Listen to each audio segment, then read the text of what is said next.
कभी न कभी हम सबके साथ ऐसा होता है ना कि हम अपनी ही भावनाओं में, अपने ही ख्यालों में पूरी तरह से बह जाते हैं। कभी खुशी की ऐसी लहर आती है कि लगता है बस यही सच है, तो कभी निराशा का ऐसा बवंडर उठता है कि लगता है हम ही वो निराशा हैं। पर क्या वाकई ऐसा है?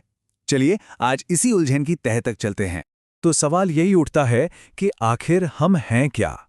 क्या हम वो बदलते हुए बादल हैं, वो विचार और भावनाएं जो आती जाती रहती हैं? या फिर हम वो आकाश हैं जो हमेशा वही रहता है, चाहे कितने ही बादल उससे होकर गुजर जाएं? ये सवाल ही आज की हमारी पूरी बातचीत का सार है। देखिए, ये जो कन्फ्यूजन है ना, ये कोई नई बात नहीं है। सदियों से ज्ञानी लोग इस दार्शनिक गुत्थी को सुलझाते आए हैं। असल में हम अक्सर खुद को उन चीज़ों से जोड़ लेते हैं जो हम हैं ही नहीं। और यही हमारे देखने के तरीके में, हमारी धारणा में सबसे बड़ी भूल है। और इस बुनियादी गलती को एक खास नाम भी दिया गया है, अध्यारोप, जिसे अंग्रेजी में सुपर इम्पोजिशन कहते हैं। ये एक तरह से मिस्टेकन आइडेंटिटी का केस है। मतलब जब हम अपने असली स्व और उसके अनुभवों जैसे कि शरीर या मन के बीच का फर्क भूल जाते हैं और एक के गुणों को दूसरे पर थोप देते हैं। तो चलिए इस अध्यारोप को और अच्छे से समझने के लिए पहली मिसाल देखते हैं। ये हमें बताएगी कि कैसे हम अक्सर अपने शरीर की खूबियों खामियों को ही अपना असली स्वरूप मान बैठते हैं। आत्मबोध का ये श्लोक एक बहुत ही कमाल की मिसाल देता है। वो कहता है कि हमारी हालत ठीक वैसी है जैसे हम आकाश को देखकर उसे नीला कह देते हैं, जबकि नीला रंग उसका अपना है ही नहीं। बस इसी तरह हम शरीर के गुणों को अपनी आत्मा का गुण मान लेते हैं। अच्छा, एक सीधा सा सवाल, क्या आसमान सच में नीला है? हम सब उसे नीला ही देखते हैं, नीला ही कहते हैं, पर क्या ये उसकी असली हकीकत है? जरा सोचिए इस बारे में। और मजे की बात तो ये है कि विज्ञान भी यही कहता है कि आकाश का अपना कोई रंग नहीं है। ये जो नीलापन है या कभी धुंधलापन या कोहरा, ये सब तो बस वायुमंडल की वजह से हैं, आकाश की वजह से नहीं। पर हम क्या कहते हैं? आकाश धुंधला है।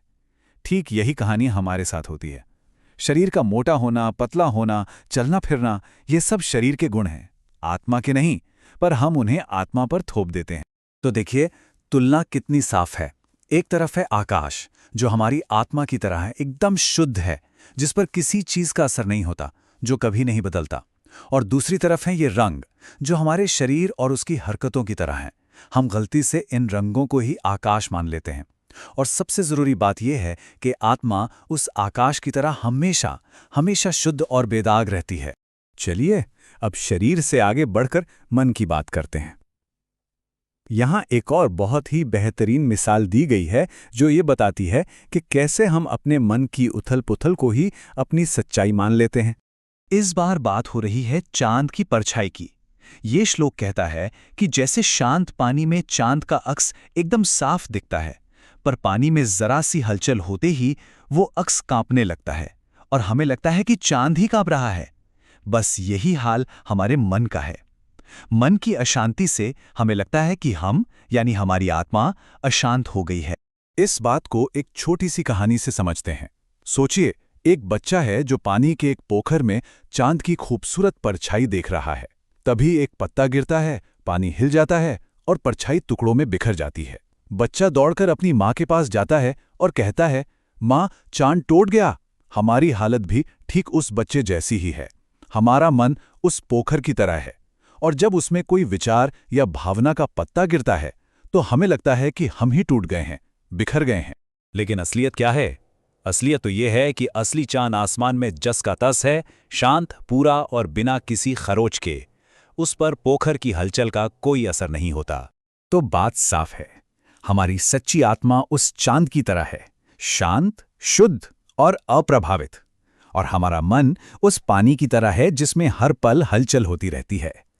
हमें ये याद रखना है कि हम वो पानी की लहरें नहीं हैं, हम वो चांद हैं जो उन लहरों को बस देख रहा है। ठीक है, तो हमने समस्या तो समझ ली, ये अध्यारोप की यानी गलत पहचान की भूल। पर अब सवाल ये है कि इसका हल क्या है? क्या कोई रास्ता है इससे बाहर निकलने का? जी हाँ, और वो रास्ता भी हमें बताया गया है। और सबसे दिलचस्प बात यह है कि इसका हल अपने विचारों या भावनाओं को जबरदस्ती रोकना नहीं है, क्योंकि वो तो लगभग नामुमकिन है।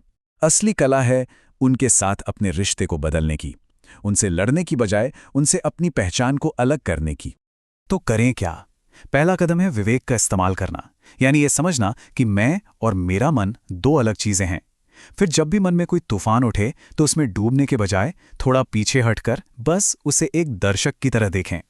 धीरे धीरे बाहरी चीजों से एक तरह की अनासक्ति या डिटैचमेंट विकसित करें, और फिर ये एहसास पक्का हो जाएगा कि हम वो अशांति नहीं हैं, हम तो उस अशांति को देखने वाले हैं, एक साक्षी। और जानते हैं इस अभ्यास का नतीजा क्या होता है? जब हम एक साक्षी भाव से शांति से सब कुछ देखना सीख जाते हैं तो हम अपने अहंकार से परे अपने उस असली स्व से जुड़ जाते हैं। हम अपने अंदर के उस शांत केंद्र तक पहुंच जाते हैं जो हमेशा से वहीं था, चाहे सतह पर कितनी ही लहरें क्यों ना उठ रही। तो चलिए आज इस एक सवाल के साथ इस चर्चा को यहीं रोकते हैं। आज हमारी जिंदगी में ऐसा कौन सा उधार का रंग या कौन सी कांपती हुई परछाई है जिसे हम पार देखने का फैसला कर सकते हैं? वो कौन सी एक भावना या विचार है जिसे हम बस एक गुजरते हुए बादल की तरह देख सकते हैं? ये याद रखते हुए कि हम वो बादल नहीं, वो असीम आकाश हैं।